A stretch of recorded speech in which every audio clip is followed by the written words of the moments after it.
guys, this is Tony here at Precision RV. Me and Terry started this business July 19th. We'll start our 5th year. We've been here. We have about 60 years of experience here that worked at Tiffin Motor Homes before we come here. We've been blessed to work in this and to work on motor homes, and so grateful for everything. And we're just going to show you some things about our slide service today, some common questions that we have asked, what we see. And again, this is just our experience. We don't say you have to do this. This is your home. You take care of it how you want. So what we do, this is our experience and what we show you that we want to do. So if you come in and ask us for slide service, we do a couple things. Number one, we check this Q rubber here on all 4 slides. On the back side, it's on the bottom, the sides and the top. We check that. We check the seals here. And I'll show you this. We have a lot of people ask about the seals. What do we do? Do you clean them with the 303? Do you not clean them? For us, we recommend soap and water, and this is the reason. You can see how this one is not flipping properly here. This gentleman has cleaned the outside of this, and it's just not turning because it's slick. Now again, the back side of this is dirty, so he's been cleaning the front, but the back, you can see, is still dirty. So our recommendation is just soap and water every couple months, probably every 6 months. If you're very proactive, you can do it once a month. It's not going to hurt it, but you keep these clean. You keep the sides of the box clean. We recommend not waxing that, and you get the, I don't know if it will do it, but it's a sound of a rubbing sound. That's normal. That means that this is clean and this is clean, and it's turning that rubber. Now if you want to put 303 on this and turn it with the awning rod every time, you can do that. That's totally fine. But when you come in, we check these. We check the top, and the top we'll show on the other side where it needs to be glued. We can walk around there and show this. This side over here, you can see up at the top it's come unglued. That's a common thing that we check for, and it's going to happen because these slides are in and out. You can't staple those. Probably every year, every 2 years, you have to re-glue those. We have some special stuff that we use here, some special glue and primer that we do that. Again, that's in the slide service that we're checking the seals of the Q rubber. The other thing is back here on this back. Squat down, you can see right here, this seal is actually a little bit long, but he's put the protectant on it, and you can see what it does up there. We call that memory. It sticks out, and basically what happens when this goes in, instead of turning the rubber, it pushes it in, and it just sits here kind of like this right here, and it puts that memory in after it sits and stored or different things. And so when it comes out, it doesn't lay flat against the box, it sticks out. So again, that's why we recommend cleaning that with soap and water once a year. Maybe use denatured alcohol with that. We want to show you what that looks like. It's just kind of a camp fuel. It's just a real good cleaner that we use. The denatured alcohol takes care of any mold or mildew.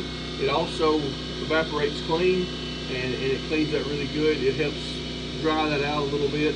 Now I wouldn't do that every month with denatured alcohol. That's maybe a once a year thing. So the other thing is on these SwingTech slides, we use the T9. That's what we use for everything. People ask, why do you use T9 over the 303 Power Gear that has a Teflon in it? And for us, the Teflon is great. The Power Gear stuff is great, but the Teflon is not waterproof, so it washes off. So we use this as a paraffin wax base, actually, so it stays put.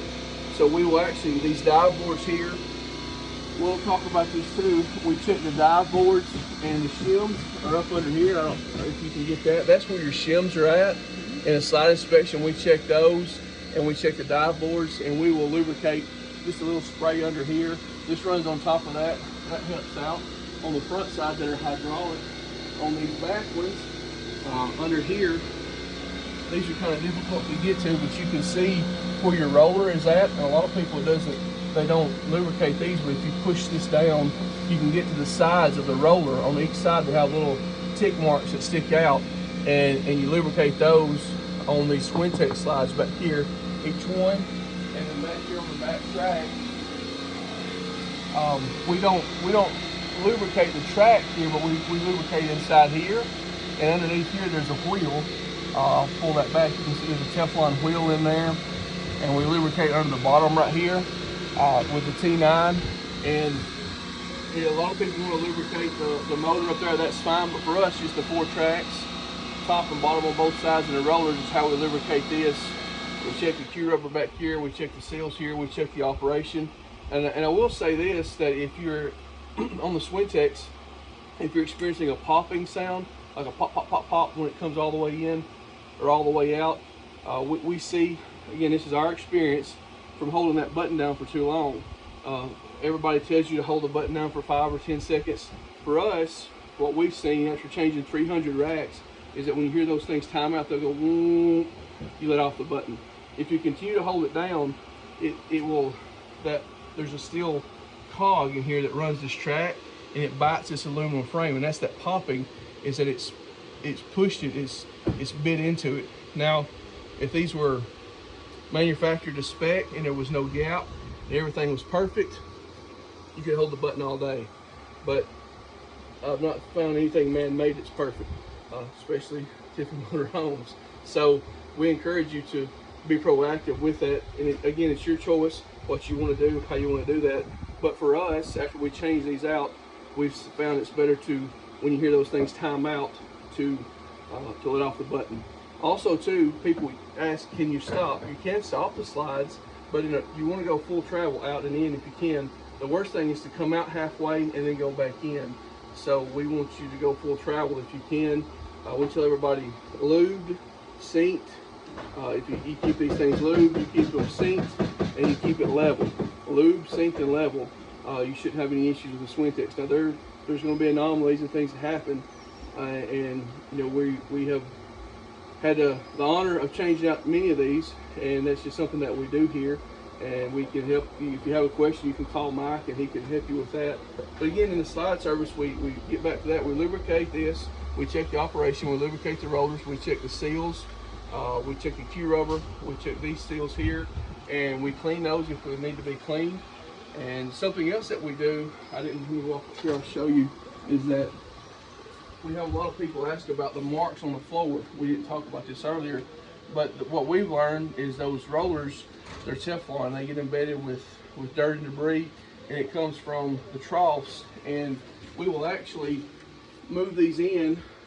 See, here's in part of this, they found this. You can see this rubber is come loose under there. That's part of the slide service that they found, the guys found that, and we need to replace the seal under the bottom. A lot of times people don't even see that. But we will bring these in about 6 inches, and it gives us enough room here that we go inside with the blower and blow those troughs out, and then we wipe them down with the denatured alcohol and clean them. And what that allows is for the rollers to sit into a clean trough. You know, they don't get the dirt and debris embedded in those, and you're going to get marks. If it's an open road or a Zephyr, they're going to be there. Sometimes you have to put something on the floor, anything from a little plastic cutting mats. People use painter's tape, numerous things. You just have to be very proactive with that. But cleaning those troughs every year helps keep the dirt and debris, and helps keep those marks from marking so bad like that. So in our slide service, that's everything that we do. Again, the gluing, the checking of that, and I want to show you this too. This here, a lot of people ask, what does a shim look like? And this is basically what when we talk about a shim, you have this piece of metal with 2 plastic pieces on here. Plastic or Teflon, I'm not for sure, don't know technically what it is. They're just white shims is what we call them. And most times they're over tightened from the factory and they crack and they'll break apart, and you'll find a half a piece of this in the basement area or push that on the ground. And it's not like an emergency if you come across this and see this, but what happens is, if there's about 1/4 of an inch here, so if these break out and the die board runs on the screws themselves, that slide can actually drop down 1/4 of an inch, and it will catch the doors sometimes. Now, not always if it catches the doors it means the shims are bad, but that's the first thing we check. Sometimes you have to do some adjustments, even adjust the slide up or down if your doors are catching the bottom of the slide. But this is the first thing we check, and this is one of the things that we do check with the slide service is for the shims. And again, we use the T9 for lubrication, and people ask about the denatured alcohol. This right here, it's actually a camp fuel is what it is, and the reason we use that is it cleans really well and it doesn't harm the paint. And we do recommend, we tell everybody, they ask about different sprays, anything with silicone in it, if there's overspray gets on the paint and you ever have paint work done, it can cause the paint to fisheye. So a $300 repair becomes a $2,000 repair. So we don't, again, just our recommendation is no silicone sprays on anything there. Another question we get asked is what spare parts do we need, and we always recommend, for instance, a water pump, which is very easy to change. And if you have the wire nuts on the water pump, that's the best thing to do. A screw gun, 2 wire nuts, you can change out a water pump pretty easy. So we recommend carrying a water pump with you. A grabber latch, a couple of grabber latches, because the drawers want to slide open while you're traveling. Screw gun and a little bit of prayer. You can change out your grabber latches pretty easy. Sometimes they're difficult to get to. We say a couple of grabber latches, a water pump, and then the other thing would be not a hydraulic solenoid, but the electric solenoid under here, because this runs your jacks and your pumps, and sometimes these are bad to go out. But these here, you have these 2 electric solenoids. You have a master and a slave, or a continuous duty and an intermittent duty. We usually just use the continuous duty. It's a little bit bigger one because it's more heavier, and it just works better. It holds up better. But a lot of times you can jump these. I don't know if you ever had I had a 68 Mustang, and sometimes the solenoid was bad, and I take a screwdriver and short it out. And start. You can do that, or take jumper cables and clip those. But if you have one of these are pretty easy to change. A few screws and a few nuts. But these actually, it sends a signal, and it makes up and goes to the continuous duty and tells your jacks and slides to work. So again, these are anywhere from $60 to $120, these 2 solenoids. So I always would have an electric solenoid, a grabber latch, and a water pump with me. Anything that I did, just kind of the spare parts that we have. And again, I believe that's about everything. If you have any questions, you'll always feel free to call or text Mike. He answers about 100 phone calls a week, and we'll be glad to help any way we can. And it's just how the Precision Boys do it. Thank you.